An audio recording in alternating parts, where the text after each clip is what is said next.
Yes, it's a brand new air defense that may just blow you away in today's episode.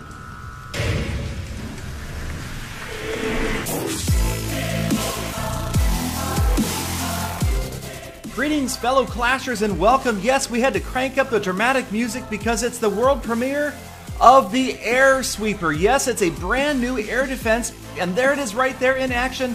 That is a level 6 air sweeper, and the good news is the level 1 air sweeper will be available at Town Hall 6. The air sweeper does not do damage. It does just that. It sweeps units away, blasting air out from that giant bellows that you see in the bottom of it.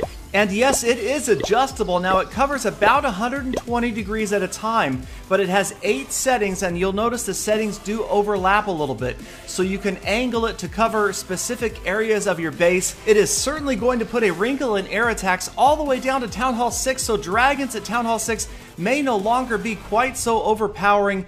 It is going to change base design for Town Halls 6 through 10. And right here, we're going to take a look at exactly what it does to approaching units.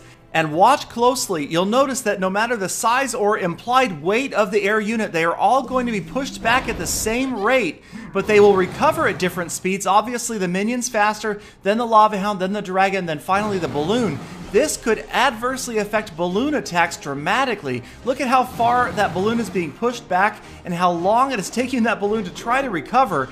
I can tell you right away that rage spells are going to become critical. That extra speed is going to be super important, especially for balloon attackers, to get those balloons back in and on top of that air sweeper before they get taken out by other defenses. So now we're going to take a look at a hypothetical attack. We've got balloons and dragons moving in, and you can see that they are out of the range of the air sweeper. Now we can see which direction the air sweeper is facing before we attack, so that is definitely an advantage to the attacker. You can assume that it's about 60 degrees to the left and to the right of wherever that nozzle is facing. And now I know 60 degrees is kind of nebulous, but it'll be one of those things that we will learn over time, just like we know the range of our rage spells, heal spells, and jump spells. So this attack began by taking out the lower 2 air defenses, and now here come the dragons. So we will get to see the air sweeper in action as those dragons deployed at the bottom of the screen will be within range. You can see the ones to the left and to the right still not activating the air sweeper, and now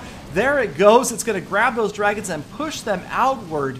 I mean, at first glance, it doesn't seem like that big of a deal. I mean, it doesn't do any damage, just kind of fans them in the face with air like some sort of ancient Egyptian royalty. But that additional time that they are going to be exposed to defenses like Inferno Towers, Expos, and Archer Towers, that is going to make a big difference in an attack. And finally, the attacker here has dropped a rage spell to help get those dragons in, and you can see it took a long time to get those dragons in on top of that air sweeper, and right there could have been the difference in this attack between a 1-star and a 2-star outcome. Now we're going to move on to another attack replay, basically the same attack but facing grounded expos, so the units will be able to get in further. But what I want to take a closer look at here is, remember when we were setting up the air sweeper that the settings covered about 120 degrees of coverage, but you'll notice that the blast of air that comes out is much smaller than 120 degrees. So finally, when it does go into effect, you'll see it's a very small radius right there, much less than 120, even less than 90 degrees. So with such a small area that the air sweeper affects at any given time, distracting an air sweeper might be a key to offense. Now, just like in the first attack, the attacker takes out that second air defense with lightning, but let's watch closely as these dragons are again deployed at the bottom of the screen. Lower right, there it is. Air sweeper blasts air at that one dragon, and it pushes it just out of its range right here, and that will cause the air sweeper to retarget on another dragon. So distracting an air sweeper is not going to be a simple task. It is definitely going to take some practice to figure out exactly the best methods to do that. So I see a lot of discussion, some theory crafting about the air sweeper, both on offense trying to either distract it or attack it from behind or from the sides, and on defense where you want to position it in your base, which structures you want it to protect. It is certainly going to be a challenge. So in this replay, the attacker ends up getting 2 stars, the Town Hall, and 50%, but that's really primarily due to the fact that the expos were set to ground rather than air and ground. But I do think this replay was useful because it shows us that limited radius of an individual attack from an air sweeper, despite the fact that it can be set to cover a larger portion of the battlefield. So let's go back and take a look at the air sweeper in a base. It is a 2x2 structure, so it's the same size as an Inferno Tower or a Tesla, so at least we won't have to completely redesign bases from scratch. We can just use it probably replacing a big bomb or where a Tesla is currently, move things around a little bit. So I think that bases will probably stay more or less the same, but the strategies in which we can employ that air sweeper, they're going to be vast. And so let's go ahead and take a look at another attack, and this time we've got some ground and air units, including a healer. And now this attacker begins by dropping the balloons at the bottom of your screen. And right away we can see the balloons are taking a longer time to recover because obviously they're slower than the minions. And there we see the minions are moving in front of the balloons in some cases. Watch on the right hand side.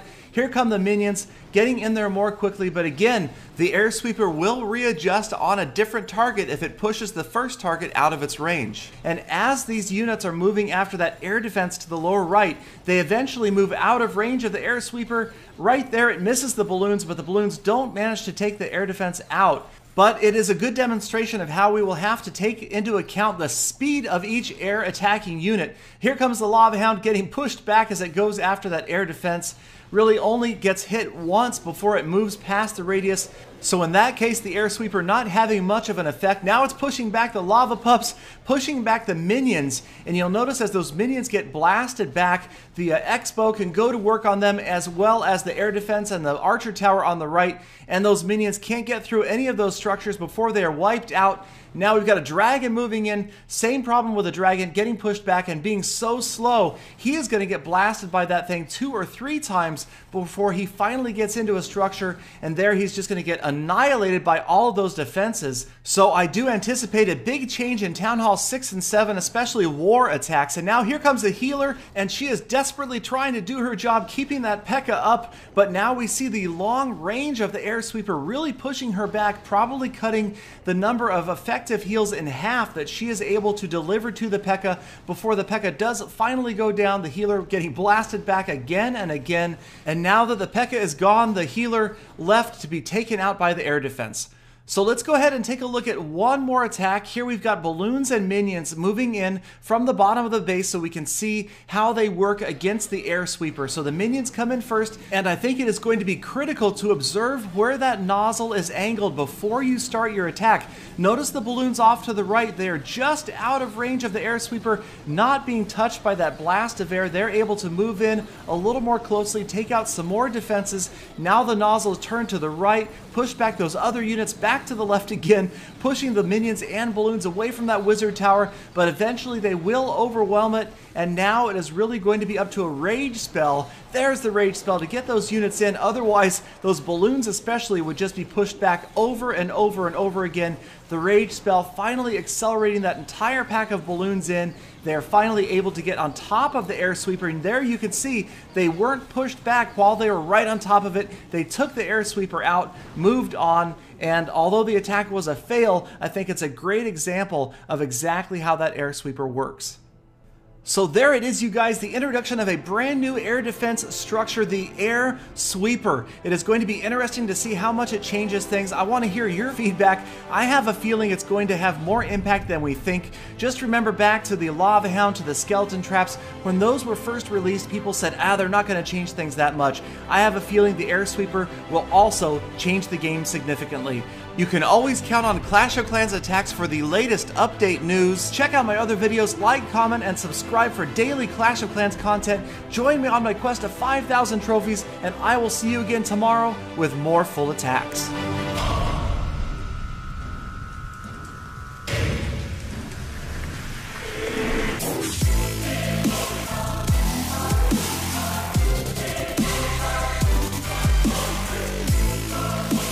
Gally Dod, you want to know what I think about the air sweeper? Do you? Well, I